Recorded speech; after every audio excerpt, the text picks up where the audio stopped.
Hey everybody, let's take a look at how to get a SchoolAI CFA into a Google form.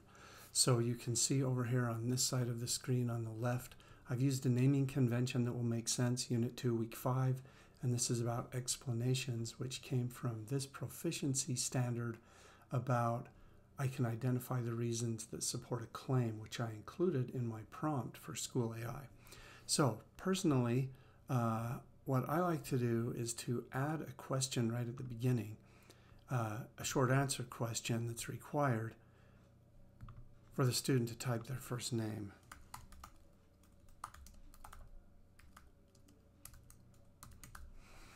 And then immediately after that, I like to add one, type your last name. Now, why would you want to do that? It makes it easy to sort so that you can make your groups as needed from this CFA. So now from here, we're ready to begin. We're going to need a place to put our reading selection. This is the one about why recycling plastic is important. And so we'll come over here to SchoolAI and highlight that article and copy. And then what we want to do is put that reading selection in here.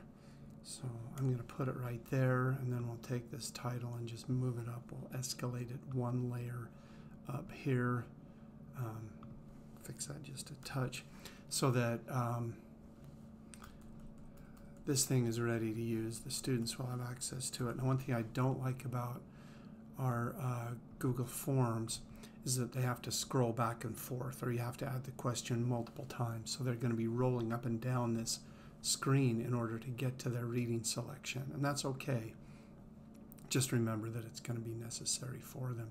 The next thing we want to do is add a question, and I'm not going to add all the questions here because I think you'll get this pretty quickly. I'm just going to add two. So our first question here, we're going to add, it's multiple choice. I'm going to take question 1 right here and copy it.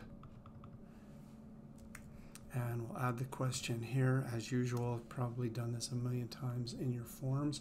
And then I can come in and just grab the answers here for my options.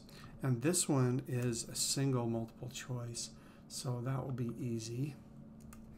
So I'll just scroll and add our next option. It is nice that it picks up that A, B, C, and D, so it might help you as you're adding or checking this quiz to go faster when it's time to mark the right answer. We'll pick up this last one. You may have seen in other cases where it adds a 1 in front of this one, but it doesn't here. And so we're ready to go.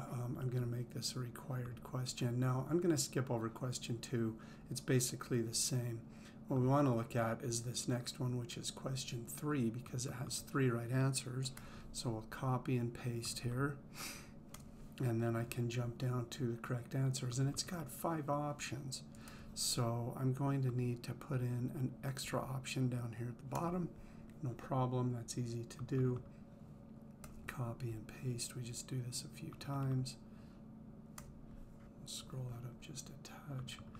Now, the idea here though is we're trying to make this lean for you, the teacher, so that you can collect the data with the minimum amount of work for you, right? I mean, we can do this on paper, but in the end, which is going to take us longer to do? Is it longer to make this quiz, or is it longer to check the quiz?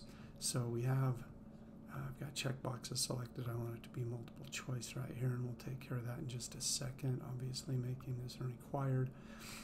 We have one more question that we'll do, and this one is the essay or short answer. Copy that, we'll jump down here, paste in our short answer question, and select short answer or paragraph. They both can go pretty long. Now, we've kind of gotten this to the point where we're just about ready. Personally, for me, I'm not a purple person, so if you want to change, you can come and change your color scheme, get it to be whatever you like here. You know, depending on what you want that to be, that's really easy. You can also change your font style right here if you like. I'm going to skip over that for today. You could also add an image if it's something that requires that. Add a form description so you can remember what that is. So we're just about ready now with our quiz. What we need to do though is to do just a couple of little things here. First off, we want to make it a quiz, and doing so makes it so we can have them either know whether or not they got their answer right away. Do whatever you want to with that one. I also want to make sure I've got some points in here. I need to add my key. I think 1 point per question is fine. Change our form defaults and whatnot. That's easy enough to do. When we're down here though, we'll come to our question, and now that it's a quiz, I need to mark the right answer. And so on this one, we'll go to the answer key, and for this one is they might mistake it for food. When I come to question 2, then I'll come in and I'll choose all the right answers, which in this case happens to be A, B, and item D. And so those are the right answers. I could add feedback, but I'm going to skip that for this one. On this one down here, answer key, I could list correct answers and so on. For this one, I'm just going to read through the answers. Okay, we're just about ready now. Our last step here, we need to set up where our responses are going to go. And if I'm going to use the CFA to sort into groups, then I want to create a sheet. And I could put this in an existing, but I'm going to create a new one for the purposes of today. And that will open that sheet. You can see I've got my questions across the top, and so I'm ready to accept them. One thing I do want to do is run a preview just to make sure everything does what it should. I do want to collect here. I'm going to add my name and add in, make sure I'm testing my quiz to ensure that it works. Remember, this was B, this was A, B, and D, and then my answer here, and we'll submit that. We'll let that go for just a second. I can view my score right there. You'll see that I have my first and last name in there, and then I've also got some information down here, and those are going to need to be checked. So I think we're pretty much set right there. If I come back to the initial quiz, let's jump back to our questions. I do have this recorded, but on my answer key, I don't really need one on that one, so I'm just going to skip over it. Okay, our last step is to decide how to get it to our students. Obviously, I don't want to email to them, but I could use my link here, put this into Google Classroom or Canvas. Using Canvas would allow me to embed also, and so I would use the Google LTI 1.3 to embed it. I could also use this embed to put this somewhere else. So I think that covers just about everything you need to see for how to make a SchoolAI quiz in Google Forms. I hope that covers everything you needed to know. Meanwhile, have a great day.